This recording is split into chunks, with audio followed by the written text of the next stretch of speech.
We are Rogue Media Sports. It is the Doomsday podcast. Ed Werder back from Denver. He's been embedded with the Broncos. And Ed, before we get rolling here, and I generally have my sunglasses on, but we're gonna get extremely professional. And you and I are going to add video to our podcast. Most people did this like 5 years ago, but we're going to do it. And we're kind of excited to announce we'll be doing that with Rogue Media Network. And all our buddies over there, Corey and Mike, is working with us today. Very excited to have that. So, Ed, I know you don't get enough TV time. So now even your podcasting, people can see you and then see that beautiful backdrop that you have. Courtesy of former Cowboys official photographer Ron St. Angelo. Brilliant photographer. He's done many pieces. His work is available online. You know, he has this famous photo from the Super Bowl of Michael Irvin, Emmitt Smith, and Troy Aikman at the Super Bowl shot from the back, walking off the field. And he painted one of those for me. And I had that as my TV backdrop, but it was too Cowboys specific. When I wasn't doing TV on the Cowboys, I'd have to take the whole thing down. This way, I just removed the helmet and the football is generic. And so I can speak about any team I might be covering. And this year, I was not at the Cowboys draft because they were picking 24th or so, we thought. And they picked a little later, and they picked an offensive lineman, which is also unattractive for television purposes. And so I was sent elsewhere. Yes. And you were sent to Denver. And I think it's interesting because for people that don't know, Ed had a close relationship with the Saints organization, has gotten to know Sean over the years. And through Sean, he knows Kenny Chesney. And so Ed's a big bro country guy and goes to some of these concerts, but really gets to do some neat things backstage and all. But Ed, that had to be kind of cool. You know, you had dealt with Sean and all of the Saints, and I'm sure he has a few of his old Saints friends with him. But for the most part, he's kind of got his own thing going, has brought in a new crew. Take us through a little bit about like what that was, especially like as you were preparing, because I saw some of your notes. You were kind of saying, hey, this could be a historic Sean Payton who inherited Breeze, didn't he? I mean, like it's just kind of interesting. They signed Breeze the year he became the Saints head coach in 2006. Breeze obviously was interested in going to the Dolphins as a free agent, but failed his physical there because of a shoulder injury. Yeah. The Saints were in a position where they could take the risk and did, and were more than well rewarded for their faith in Drew Brees. And I mean, Breeze, this time last year, Breeze was a big advocate of, Russell Wilson. He's so fortunate. His best years are still ahead of him with Sean Payton and the Broncos. And obviously that was a resounding failure. And Sean released Russell Wilson with the biggest cap hit in NFL history. They're paying $54 million this year not to have him on their team. And so I went into this draft, and we all knew the Broncos had interest in a quarterback, and nobody needed a franchise quarterback on a rookie contract to offset the Russell Wilson cap hit more than the Broncos and Sean Payton. And that's why we were there. And obviously they made the 12th pick. It was Bo Nix, the quarterback from Oregon. I think that was the player Sean had targeted and would have taken even if J.J. McCarthy or Michael Penix had still been on the board. I think he liked Ben Nix's intangibles and his qualities as a quarterback. He recited a whole bunch of stats in terms of his ability, in short, in red zone, in end of game, end of half, under pressure, in shotgun, under center, and he excelled in all those things. And so for the first time since Sean Payton became a head coach in the NFL with personnel control in 2006, he drafted a quarterback in the first round. Yeah, it was pretty exciting, and it was fun to have you there in familiar territory. And by the way, you spend a fair amount of time, and you grew up in Colorado, so there's a lot of symmetry there. And I moved over a little bit because maybe my wife, this picture I have of her behind me, I thought she might get mad if I had that up there, but also so you could see Arnold Palmer saying goodbye on the Swilken Burn. I was there covering the British Open back then, and then I have some Masters stuff to the right of that. So since you described by the way, that football behind you looks a little deflated. I wonder what team Wonderful.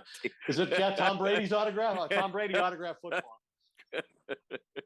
Okay, so we have a huge amount of information on the Cowboys draft. We've both dug in, maybe too We're much. all in. We're all in on this draft. Our folks at Rogue are already talking about, should y'all do a two-parter? I'm like, let's see if we can get through one before we try the two-parter. Mike, please play the music.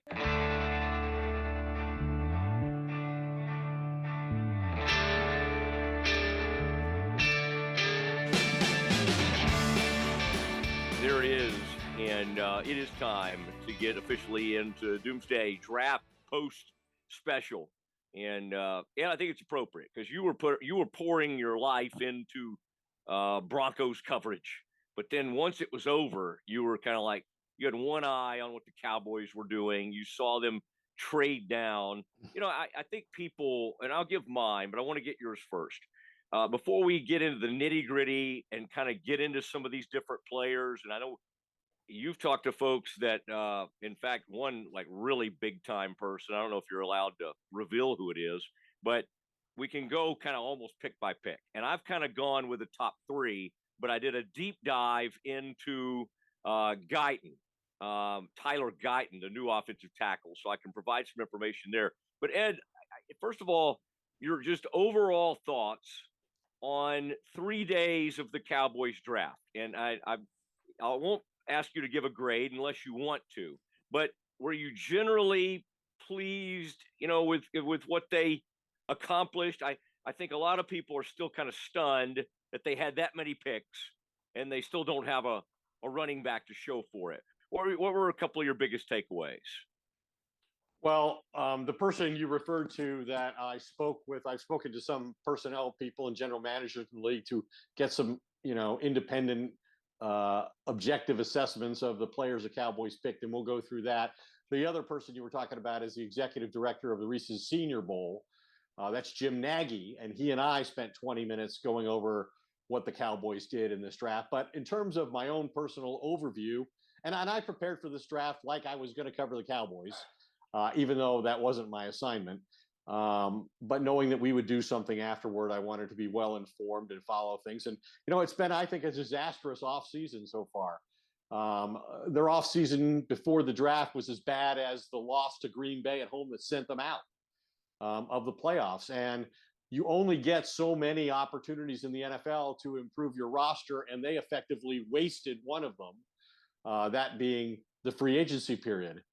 They brought in Eric Kendricks and they signed Royce Freeman, a linebacker and a running back, but they lost a lot more than they gained. And on top of that, they have not yet gotten any of the contracts done with their three key, young players.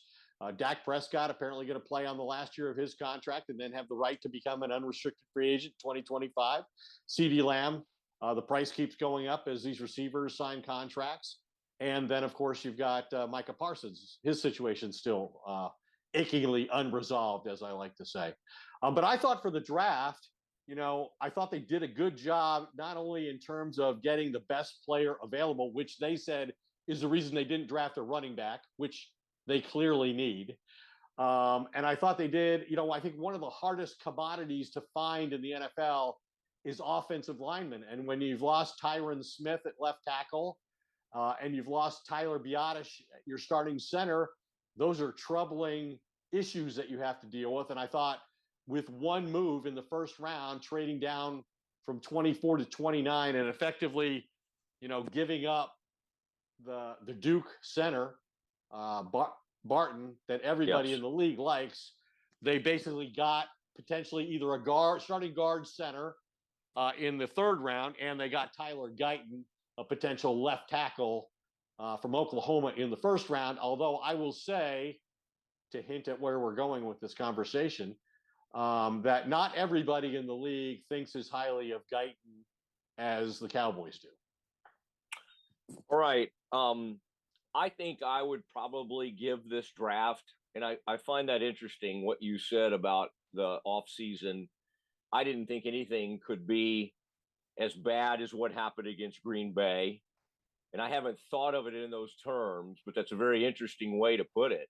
And boy, that sounds pretty dire when, I mean, you say it that way. I thought the move to move down, sometimes Jerry has gotten caught sort of moving around and not maybe accomplishing that much. To get somebody they apparently liked and then to use the pick they gained to get another potential walk-in starter. Now, again, Ed, one of the funny things about it is like by sort of mismanaging some things, they put themselves in positions to really have to hit two starters. Well, they haven't done it yet. We think they got some pretty good players, but we don't know until they get out there. And I do think I don't know what you think about this. I think it's kind of like, I don't buy this as a writer / broadcaster, this thought of like, well, because he had a left-handed quarterback, he protected, and this was Dylan Gabriel last year at Oklahoma, he protected the blind side. So really, he should be able to, to go over to the left side. I mean, this is kind of fascinating because like Tyler Smith was supposed to be the future left tackle for the Cowboys. But now the thought is, well, they've compared him to Larry Allen. This guy's like, could be a tremendous all-pro guard for years to come. So let's leave him at guard, but let's put this poor kid who honestly hasn't played that much football, that much meaningful football, even going back to high school. And I've 13 starts at Oklahoma. Correct. And only saw it on the right side.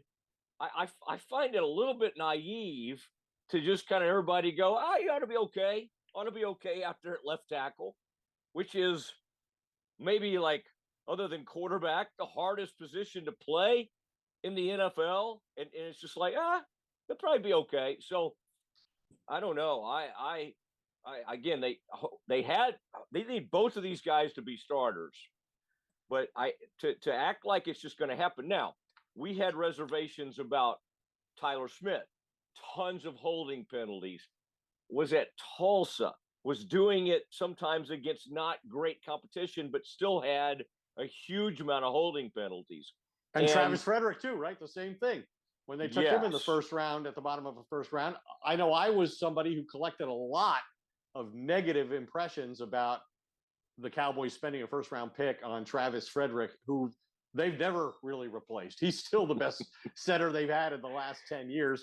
And I guess maybe we give the Cowboys the benefit of the doubt on these offensive linemen because, they've been so successful with taking offensive linemen in the first round. I mean, Tyron Smith in 2011, Travis Frederick 2013, Zach Martin 2014, and as you said, Tyler Smith in 2022, and all of them have become Pro Bowlers, right? But that was with a different head coach. It was with a different Mike Solari was with Tyler Smith, but he hasn't been with any of the other guys. He didn't develop any of the other guys. That was, Hudson Houck and other people like that. So the system's different. The assistants who are going to help develop these players are different. So we can't automatically assume, well, because they've done it for the last 10 years, they're going to do it with these couple players as well. I mean, this is very unusual that the Cowboys would spend two of their first three picks on offensive linemen. It's only the third time in the common draft era that they've done that. They did it in 2004 and 1994 as well. So, but to think that, BB's going to walk in and switch positions and be a starting center when he's played everywhere at Kansas State but center. He did it in practice. He did it in pregame, has never done it in a game. And to think you're going to just automatically walk in and be an effective starting center in the NFL, I think is a big leap of faith. And then what you're saying is true about Guyton too. Yeah, he protected the blind side, but he's playing right tackle. Now he's got to go play left tackle because he's got a right-handed quarterback. And that'll be a big change. But maybe they'll both pull it off. But I don't think it's going to be – you should just assume it's going to be an instant success for the Cowboys next year on the offensive line. By the way, Ed, I thought this was worth noting as we were preparing and I was getting my pre-podcast coffee, I got a text from the guy who used to run the Cowboys draft. And he was just like, hey, what are you guys up to? What are you and Ed up to? Tom Siskowski. And it's just like, all our people are kind of checking in with us to see. Now with me, people are like, now what are you doing these days? I'm like, listen, I'm on radio every day. It's like, I'm not in hiding. But it's always good. Always good to hear people like, hey, what are you up to?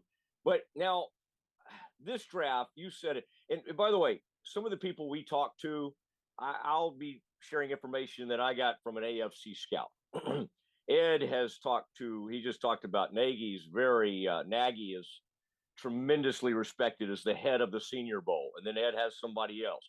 I went back, Ed, and talked to the man who discovered walking down the hall one day, Guyton at Manor High School, and said, hey, I need you to report to the athletics. I need you to come out to the field house. And the kid said, well, I mean, he was like heading into his senior year. It may have been the end of his junior year. And the kid said, well, I got class. He's like, that's okay. I'll talk to your teacher. It's fine. And he comes out there and they put him through the paces or whatever. And somehow, because he'd been at a couple of different schools and bounced around, they literally had a dude who was just playing basketball and really had no interest in football because his mom didn't want him to play football and get hurt. They had like a 6'7", 6'8" kid walking the halls of Manor High School, which is somewhere outside of Austin, by the way. And anyway, so that's the kind of research we do. The high school coach, and then when he went to TCU, that's where he went first, and it was just like this was like an extremely immature, kind of learning the ropes. But it took him a long time in his career to ever break through. So they will now ask a lot of this guy. We can't underscore that enough. That this guy, kind of like these NBA players who, he only played 2 years of basketball before he got to college or whatever. Well, this guy truly played 1 year of organized football before he got to campus at TCU, and then didn't play much at TCU, and finally ends up starting for the Oklahoma Sooners. Now, Ed, I'm curious as to, because we're equal opportunity. We say the positive things about players. We say the negative things. What have you learned about first round pick Tyler Guyton that you can share with us? Well, I was interested after getting the opinion I'm about to share from an executive personnel director for an AFC team about Guyton.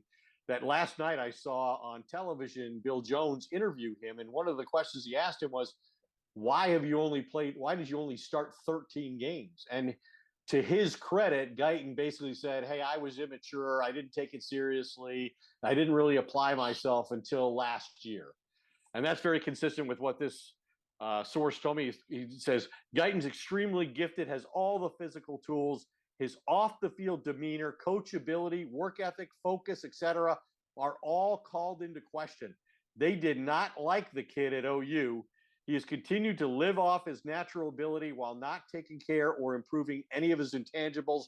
Definitely a boom or bust candidate. Now, Nagy told me, again, the executive director of the Reese's Senior Bowl, said that when he first started to review this player last summer, he compared him to Tyron Smith, of all people, reminded him of what Tyron Smith did at USC. But he also said athletically, he said he's a slam dunk left tackle athlete. I mean, you wouldn't want to waste this guy on the right side. You want him as a blindside pass protector, as athletic as he is, but he's going to need training. He said, I'm not sure whether they drafted him to play right away, but I would put him next to Tyler Smith, and I'd give him all the reps I could give him as soon as possible, like starting in these OTAs in this offseason program. Get him as many reps at left tackle as you possibly can and make him feel comfortable there. The question still remains, is he going to take it professionally? Is he going to devote himself to being everything that athletically he's capable of being, or so it seems? And what kind of influence will the professional players around it? They put him in his locker is right between Tyler Smith and Zach Martin. So if he emulates either one or both of those guys, it'll be a big step forward for Guyton in his development. Now, if Oklahoma gets wind of what you just said, like any of these kinds of things that we do, I guarantee you there will be pushback. But again, whoever is telling you this knows that. And I will say this, I tried to, for this and some of the other things I do, I tried to get his college O-line coach, and I have not heard back yet. So maybe maybe that'll happen. But Coach Biedenbow, who, by the way, was an old, Biedenbow was with Mike Leach, an old Texas Tech, West Virginia, then ends up at OU, and he's a very famous offensive line coach. And I guarantee you, he poured into this kid. Now, Ed, I'll just tell you real quick. This is from my longtime AFC scout on Guyton. And this guy talks in the vernacular of all scouts. So I'm just going to keep it right where what he says, because what you said is really fascinating to me. So what it sounds like to you is a lot of upside, but it's always a concerning when one of the major stop that he had, where he finally became a starter, that maybe they weren't enamored with this guy.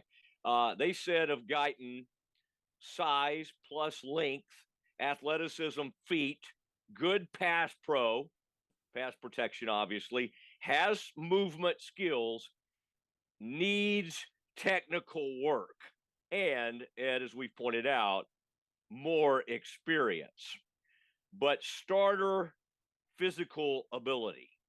Now, Ed, I'll tell you how accurate some of these things you and I have had over the years. Years ago, there was a guy from Ball State that the Cowboys took in the third round.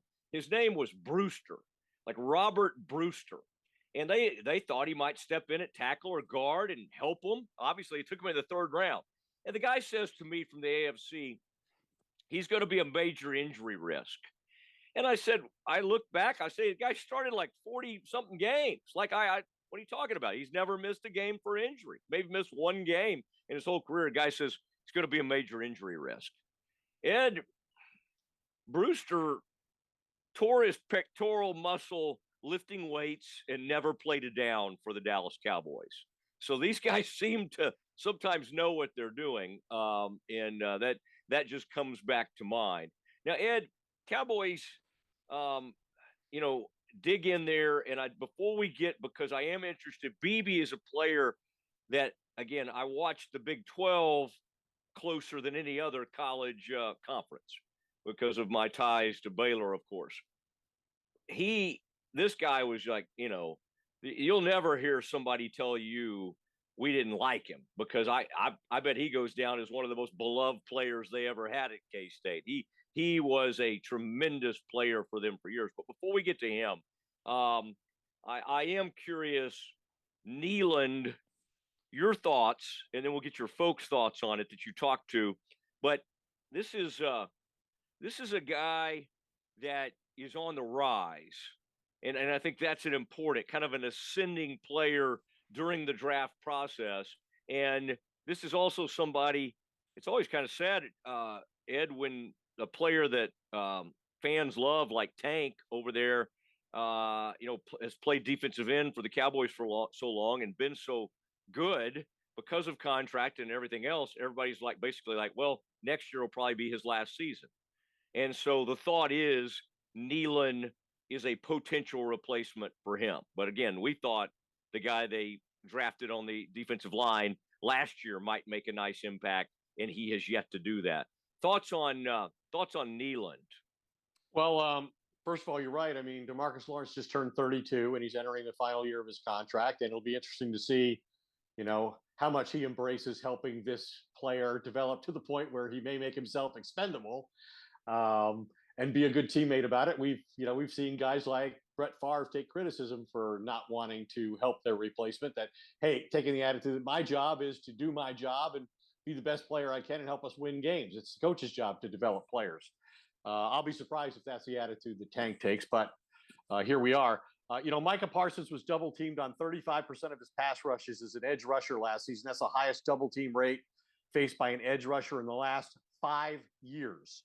And then keep in mind, the Cowboys lost Dante Fowler and their number 2 sack leader, Dorrance Armstrong, to Washington and Dan Quinn this offseason. So there are some snaps for him to take. Now, Sam Williams, we presume, will get a lot of those opportunities. But this guy is a very athletic guy. 56th overall pick, had a high athleticism score, 13 sacks, 28 tackles for loss. He played in the MAC, so it's not the greatest conference. But one of the things Nagy told me as he assessed him was he had him at the Senior Bowl, And he said, even though he was a small school player, he had some alpha dog in him that a lot of the players from bigger schools, including the SEC and the Big Ten, really gravitated toward him. And he acted like a leader and an accomplished person around those players as he interacted with those players. And then as far as just him as a player, he said, hey, he's got a real confidence about him, hard to find his skill set, super heavy-handed guy, a lot of natural power in his body, plays extremely hard, can run, can chase things down. He's 270 pounds, big, heavy, physical, and hard playing. He's one of those guys, Nagy said, if I was building a football team, I would want on my team for sure. Sounds like a good fit for a Mike Zimmer defense to me. Okay. Some people call you a heavy-handed reporter. And they also call me a heavy-footed athlete. I've seen you fly around the tennis court. I don't think that's accurate. Now, I was told of Neyland, this is the AFC scout, was a riser through the draft process, high motor, physical, good competes, has strength and run defend ability. And boy, that's something DeMarcus Lawrence has done really well and doesn't maybe get enough credit for. And then, of course, can move inside and has that inside rush ability. And Ed, you brought it up. Some of the things the Cowboys have lost along the way, we've made a big deal out of the Dak contract, the CD Lamb, Micah's contract's coming up. But while that's all going on, like Dorrance and several others have left the building, right? Even the big man in the middle, Hankins. I mean, it's just kind of like one after another. So they have a lot of areas to fill. So this thought of like Neyland having time to really ramp up. I mean, I think he needs to be in the rotation. I'm not saying he has to be a starter, but I think they need him to, get in there and get going pretty quickly. I think it's high praise though when Will McClay and Mike McCarthy speak about him and suggest that the comp for him is DeMarcus Lawrence. And Greg Ellis, who's a defensive assistant line coach for the first time, he tells people that Neyland reminds him of himself, which is that there's a lot of virtues in Greg Ellis. Yeah, he wasn't Randy Moss. They should have picked Randy Moss, but Greg Ellis had an excellent career here. And if Neyland is that good a player, or he's DeMarcus Lawrence, then this is a great pick. Yeah, I would say so. And Greg gave him some really good years, and it's kind of fun to see him part of the program. It is the Doomsday podcast. We're working through some of these draft picks and giving you some of the research that we've done. On BB, I agree with you. That's kind of interesting. Like everybody's kind of like, well, yeah, he'll be fine on the left side, even though he hadn't done it. Talking about Guyton. With BB, like, oh, he'll be a good center. Need a center, so he'll be. Biotish has left the building. We'll just plug BB. Now, I do think as an interior lineman, Ed, he would be along with that West Virginia guy. Now, I'm too Big 12 heavy. I admit that. I'm probably about to get like that with Dion because he's coming into the Big 12. But I just see these guys a lot. And there's a center that came out of West Virginia, Zach, somebody, Harris. Anyway, really, really good. BB was described to me, Ed, big guard, strength, inline blockability. This is from our AFC scout. Lacks arm length, good instincts, average athlete, but feel for angles. Not rangy, but good anchor and holds a firm pocket. I think honestly, from watching him, there's a nice nastiness to him, and it made me feel good to watch him and to see him put some Texas Longhorns on their rears and pancake a few guys down there near the goal line. Well, Mike McCarthy said, I don't recall another lineman in the draft that has dropped as many defenders on the ground as Cooper Beebe. He said, I love his play style, and the Cowboys need more of that. That's one of the reasons. I mean, we'll get to the running back thing in a minute, but I think one of the real justifications for bringing back Ezekiel Elliott, whether it's as a starting running back or as part of a rotation is they lost so much attitude when he left the building. And I think this kind of player and Nealon, that's what they bring beyond their skill set. And, I think Stephen Jones probably said it right that he's going to have to beat out Brock Hoffman, and TJ Bass, both of whom played some last year, even started some games in emergency situations last year. And the question is, can BB be a center right away? I would say Hoffman has a significant advantage on him, just having the experience that he's had. And now you're asking this player who's been very effective playing 4 other positions at the college level to try and play the one position in the NFL that he's never really played. But when, as far as Nagy evaluating him, he said that he is a big, square, powerful, thick bone guy, an old school raw bone offensive lineman, best suited to guard. I see him more as a guard than a center. He's played all over. He's played tackle for them. You could probably get a game out of him in a pinch if you needed him to play at tackle because he's done it. But he said to me, he's a guard, and I don't know what the long-term plan is for him, but he's a big, stout guy, kind of deceptive athletically. He really questioned when he first started watching tape, why am I watching this guy? He doesn't look like that good a player. But then all of a sudden he began to reveal his athleticism and his dominance, his attitude that you mentioned, the nastiness came to bear. And he thinks he's a really, good player, likes to dirt opponents, as we said. So it'll be interesting to see if he can make a position change at the NFL level. Which running back do you think that the Cowboys did not take in the 2nd, 3rd, 4th, 5th, 6th, and 7th round is going to be the breakout? Because there'll be one, right? One of those running backs. And it was interesting because there were a run on running backs in a few rounds. I mean, there was one at one point. I know there were 3 straight in one round. There were 5 straight at one point. There were some moments the running backs got going, and it did seem like Jerry was in love with the University of Texas running back, but he went 10 spots before the Cowboys picked in the 2nd round. We're talking about Jonathan Brooks out of University of Texas, who Jerry said it was the greatest interview he'd done in 30 years. And said we have him high on our board. Yeah. And then he had to sit out about 85 picks waiting to see if this guy was going to be there or not. I would say the running back that, I thought there were a lot of good fits at running back for the Cowboys in this draft, even though there weren't necessarily a lot of, this wasn't a running back draft. And the position's certainly been devalued in the NFL, but I thought the Tennessee kid who went to Miami, super speed guy. Great player.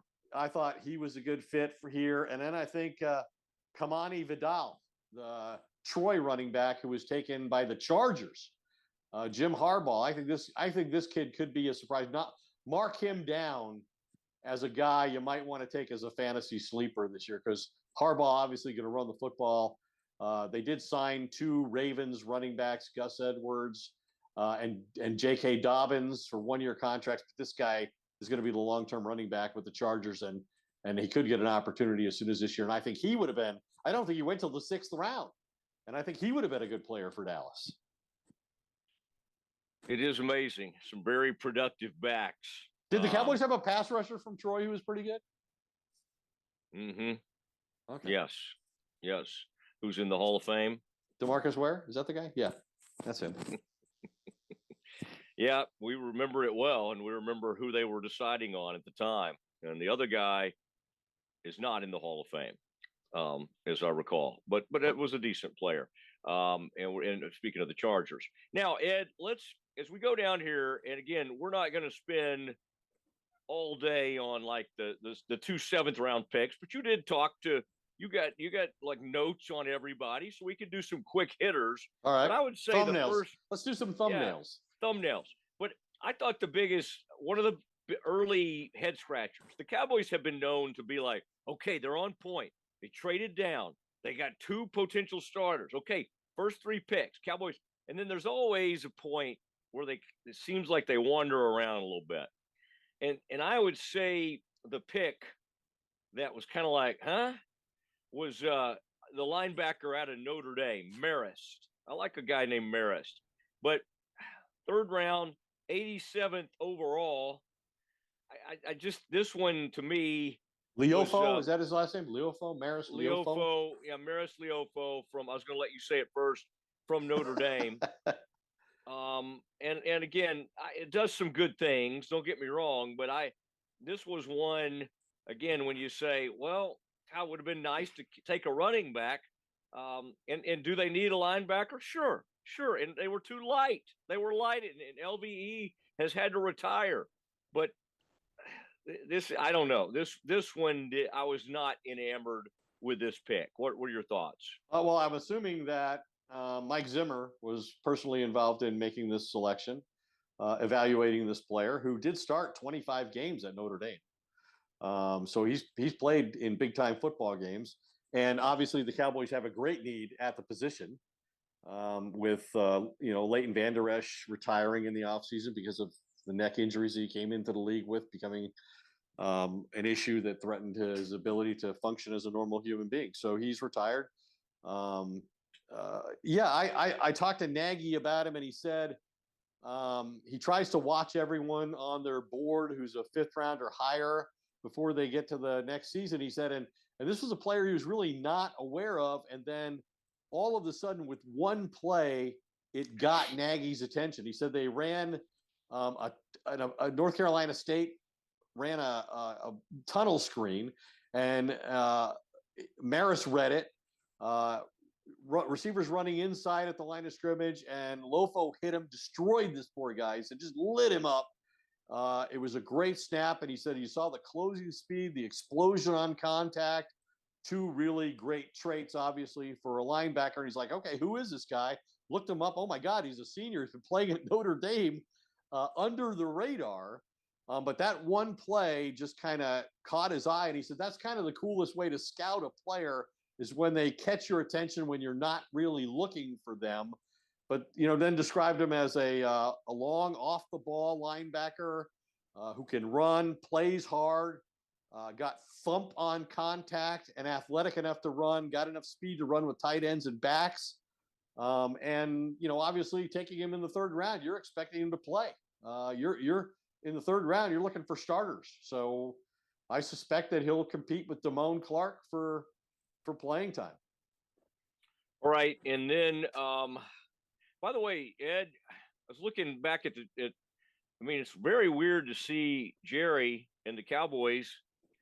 I mean, from what I know, that second round pick, Marshawn Nealon, no real injury history, no character issues. I mean, they love a guy with some baggage in the second round. This kid seems to be pretty clean. I thought that was a little. They called him the blinking light, didn't they? That's when everybody was like, "Why didn't you take a running back?" Like, this guy was on the board. We had him graded substantially higher than where we could get him. And I do think Nagy overall, his point was, hey, they get a lot of value for almost every one of their picks. Okay, all right. Well, you're making, I think, Cowboys fans feel a little bit better. And I always wonder if Nagy, like the Senior Bowl, the guys that come to the Senior Bowl, if he gets a little more excited about them. But he gives us very accurate breakdowns. Okay, the quick hitter round. Let's go next with Carson, Kalen Carson, the fifth round cornerback out of Wake Forest, who I think they're also really hoping he can give them some special teams because he was great on special teams, helping out Wake Forest over the years. Well, they haven't done anything in terms of securing Stephon Gilmore to a contract. And they do have Trayvon Diggs, presumably coming back off his ACL injury. So there is some uncertainty at corner, as good as Deron Bland was. And Bland was taken in the fifth round, just like this kid. So if he can perform to that level, I think we'd all be shocked. But Zimmer began his career as a defensive backs coach. This will be a project for him. I think he's, a pretty good player, a little raw in his technique, does a lot on natural ability. But yeah, I think you'd always use a good corner, and especially under the circumstances I described, where really only Bland and Jordan Lewis are coming back and are healthy and have had a lot of playing time and a lot of starts. Otherwise, you've got uncertainty with Gilmore and whether he's coming back or he's going to go somewhere else and play. And you got Diggs coming off an injury. Okay, and the next guy I mentioned, I want you to use Jerry's term after the first round the other night. Sexy or not sexy? Okay, when I mentioned this player and what round he was taken in, Jerry wanted us to know that Guyton was a very sexy pick. And I don't know exactly well, I guess he's just saying the position he plays, perhaps, and maybe his athleticism, but I did find that funny. I think what Jerry's saying is, I know we've taken a bunch of offensive linemen, we've hit on them, and y'all didn't think these were sexy picks. But Right. he thought the left tackle, the potential left tackle, was in fact a sexy pick. Ryan Flournoy, 6th round wide receiver out of Southeast Missouri State. All right, and I don't think that's the one in Springfield. This is somewhere else there in Missouri. I guess he was really good in the Senior Bowl week, so maybe Nagy can speak to that. But known for having great hands and playmaking ability. So while it would have been nice to land a running back, probably not bad to try to take a flyer on an exciting prospect in the 6th round there. Well, Flournoy compared himself to Des Bryant, if you want to try and put your mind around the way this guy plays. And that means, I think, that he's seen as a guy who doesn't create a lot of separation, but he high points the ball and can be physical at the top of his route with defenders to create some kind of space. But it's going to be a lot of contested throws to him. He's not going to look very open very often. That being said, his combine numbers were freakish. He ran 4.44. He leaped like 39 inches, and had a great broad jump. So the other thing that Nagy said was, we saw this guy at the Senior Bowl get over the top on some fast defensive backs. So he does have a vertical component to his game, although his specialty, as you might imagine, with Mike McCarthy's West Coast style offense, is running the slants and the drags and that kind of stuff across the middle of the field. A John Taylor, sort of player with that repertoire. But he said he did have the ability to get deep in the Senior Bowl on some of these defensive backs, who are obviously high-end players themselves. Okay, I like that. The small school guys, both Nealon and this receiver, Ryan Flournoy, kind of walked in there. It wasn't hat in hand, like, I'm just happy to be here. They got out there and they competed pretty hard. And then, Ed, I'll let you take on these next two. 7th round, Nathan Thomas, offensive lineman out of Louisiana. And then Justin Rogers, 7th round defensive tackle from Auburn. I can't help but see, and again, the Cowboys need as many people because they lost Hankins and Neville Gallimore to free agency. So they need some of these players to hit and get some help in that rotation at defensive tackle. It makes me think, Ed, of the really good 7th rounder the Cowboys got circa, you got to go way back, like 2004, 2005. Jay Ratliff. Ratliff, 7th round pick out of Auburn. And man, he ended up with quite a few sacks. His career ended not the way he wanted, but he actually ended up being a huge success as a 7th round pick. Ed, any thoughts on these two guys? I mean, I'm going to rely probably pretty heavily on Nagy and a couple of other personnel people, but Nathan Thomas is an offensive tackle from Louisiana Lafayette. They've had some good players out of there. I think they've had 3 offensive linemen drafted into the NFL or make NFL rosters over the past few years. And I think this is a player that most people saw as a 6th or 7th round developmental, type of player. He's a big guy. He looks the part in person. He's got pretty good mobility for someone his size. I think there were some, kind of questions about his overall makeup and his maturity level, which that takes us back to the tackle they took in the 1st round. So maybe they have that in common. And then as far as Justin Rogers, the defensive tackle who spent time at Kentucky and Auburn, Um, I was told that Auburn really wanted him to come back and play for them after he left to go to Kentucky. But everyone's trying to play with bigger bodies inside on defense, kind of a trend in the league. Take a shot on a 7th round, big body guy makes sense. But I think there's some people who have been around this particular player who thinks that he's got lazy big man disease, and he don't want to work real hard. He don't want to chase the ball all that often. But again, I think Mike Zimmer's the kind of guy who can coach some of that out of you. I think that's right. And we need to get Mike on soon. And I always like to name people that, like in Tyler Guyton's case, that are huge, instrumental in their lives. Jimmy Mitchell, who was the former AD and head coach at Manor, was the one, again, who saw him walk in the halls and said, you need to play football. They put him at defensive tackle. TCU said, we'll offer you, but you're going to have to be an offensive tackle. The kid kind of saw himself as more of a defensive player at that point. And then he got to TCU, and they even used him like tackle eligible, threw a touchdown to him one time at 6'8". He moves extremely well, great feet. But then Chad Glasgow, who was the defensive coordinator at TCU, had a vision for him and went down there and the guy who coached for Gary Patterson. And what happened is Gary Patterson got fired halfway through one of those seasons, 2021, I guess it was. And so that kind of, ended his time there at TCU because he was kind of a project under that regime. And then he ended up at Oklahoma, and the rest is history. So even if Oklahoma wasn't always in love with what he did for them, they certainly got him to a point where he was a first-round candidate. So somebody was doing something right on the OU campus, but I also wanted to credit TCU. Now, Ed, before we sign off and let you get to dinner, I mean, you've had all kinds of trips. You've been in Denver. You've flown back just to do this special podcast. I do want to kind of get your thoughts on, because we haven't talked in a while. You're a good Dak whisperer. And that doesn't always mean you're in his ear all the time, but it means you do kind of have a feel, and you and I have watched these contract things play out.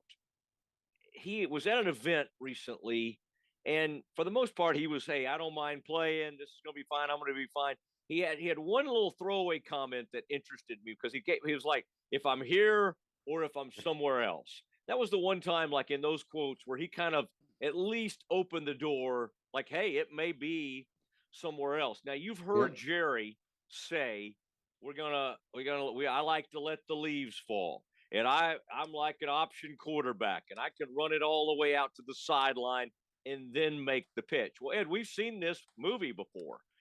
They tried to kind of let it play out, and then he had the injury, and he ended up getting an enormous contract. The Cowboys probably could have gotten a better deal if they had have done it earlier. They didn't. And in some ways, here we are again. Where do you think Dak's mindset is? Because, like, on one hand, he's being paid enormously. He's played before into the final year of a contract or close to it. So he's no complete stranger to this. But where do you think his mindset is? And do you sense that there could be any coming together on this? Or do you truly think he is going to play this final season on the final year of his contract? Well, I think a couple of things that raise concerns for me is that he had to be insulted that Jerry Jones, the owner of the team and the general manager, basically acquitted the front office when he said Dak's had some of the best supporting cast we've ever had around here. And we haven't gotten it done in the playoffs. That's blaming the quarterback and saying, I gave him capable teams, and he has squandered those opportunities. And then the other thing, I think if your Dak is, this guy has never really appreciated me as a player and me as a quarterback. No matter what he says, look at his actions. His actions are, never before have the Cowboys had to franchise tag a quarterback even once, and he's franchise tagged Dak Prescott now twice. And he's allowing him the opportunity after this season. Dak is now in control of the situation, first of all. And so when he creates the question of, hey, maybe I won't finish my career here, and he's, as you said, doing this for the first time, I think he might be tired of the whole thing. I mean, I think everything Jerry's actions indicate he does not believe in Dak Prescott. No matter that he said at the owners' meetings, Dak's a quarterback who can still win a Super Bowl, you know? And I understand where Jerry's coming from because, I mean, he has had good teams almost every year, and they have failed in the postseason. He's 2-5 in the postseason. But, you know, I mean, Dak from the start, remember when he was a rookie and they went 13-3 after he took over unexpectedly for Tony Romo? Remember how Jerry was so whimsical as they went into the playoffs thinking, wouldn't it be great if Tony got healthy and Tony could take over the team in the playoffs and we win the Super Bowl with Tony?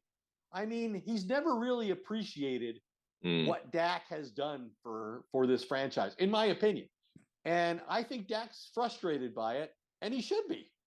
At the same time, he could, like, wouldn't it be ironic if after 28 years, the Cowboys finally get to a championship game or, God forbid, a Super Bowl, and the quarterback leaves after the season because he has a no tag clause, no trade clause, and Jerry didn't sign him to a market value contract before the season began. Yeah, it would be the most Jerry thing ever, except for nobody really believes they could win a Super Bowl at this point because it's been so long. And the only similar thing to compare that to would be when Jimmy Johnson left, you know, under similar circumstances, when he decided he had had enough and he and Jerry parted ways, which you were. But if you look at the Dak situation, the only situation that really is a parallel is Kirk Cousins. Kirk Cousins was franchise tagged multiple times by Washington, then left and signed a big free agent contract with the Vikings.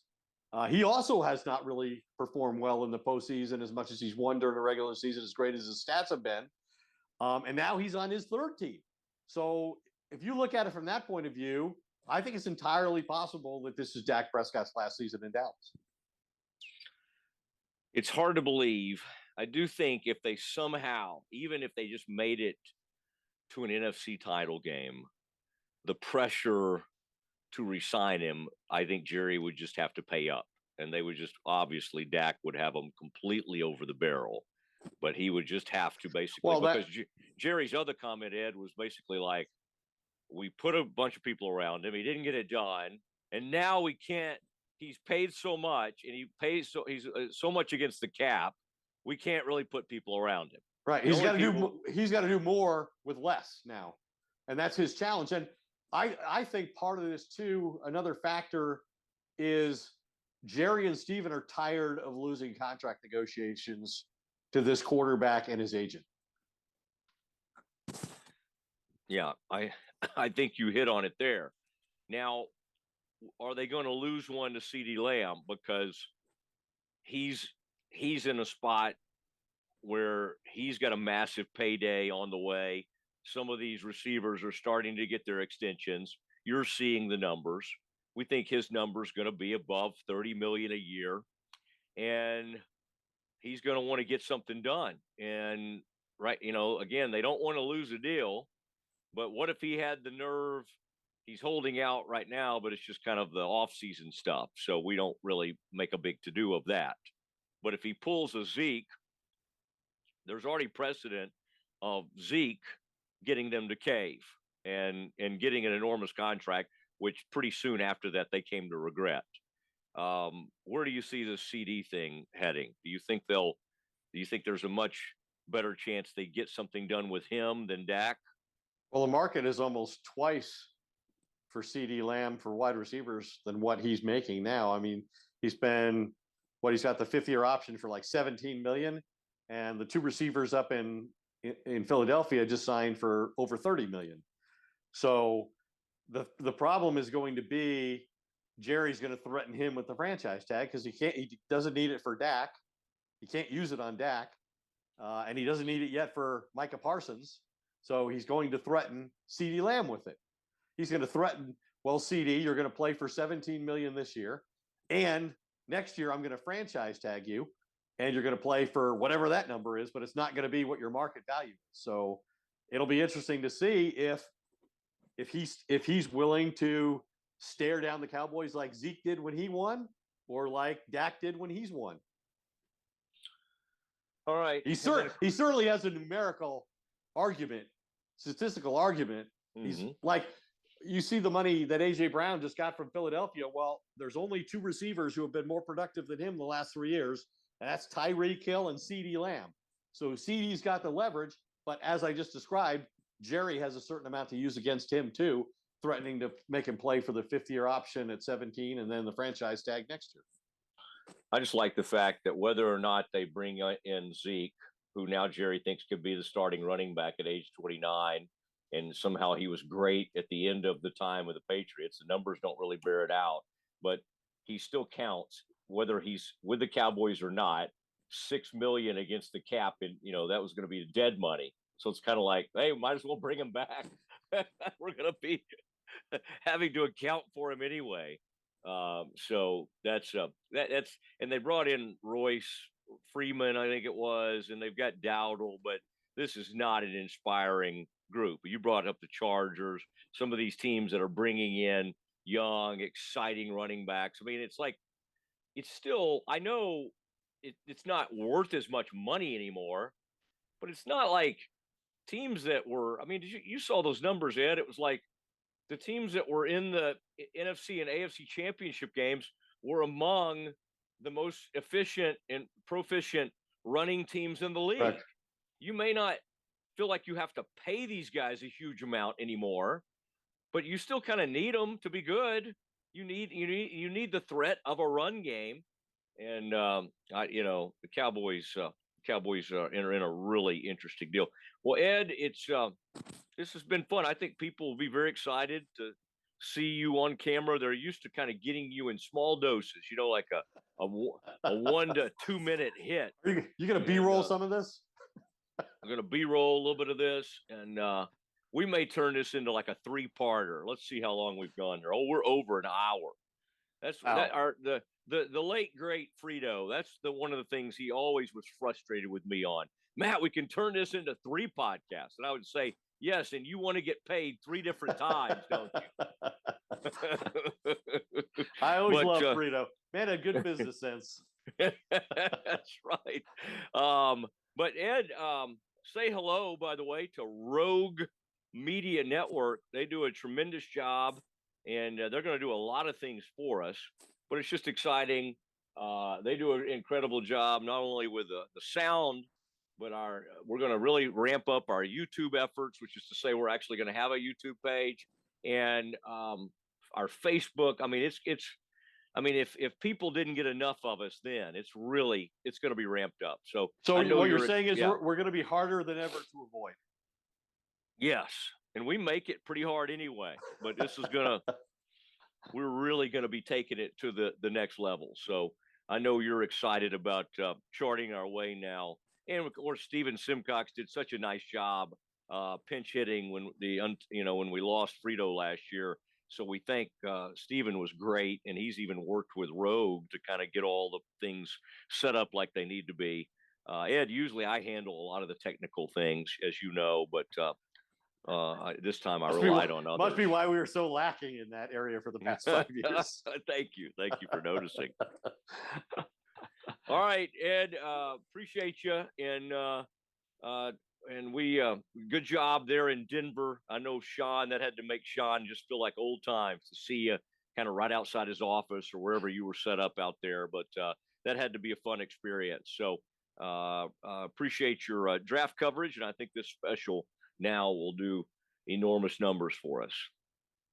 Fantastic. I look forward to doing this on a regular basis as always, Matt. All right, there he goes, Ed Werder, as we get ready to meet some of these rookies. Our draft spectacular on the Rogue Media Network. For Ed Werder, I'm Matt Mosley. Good night, everybody.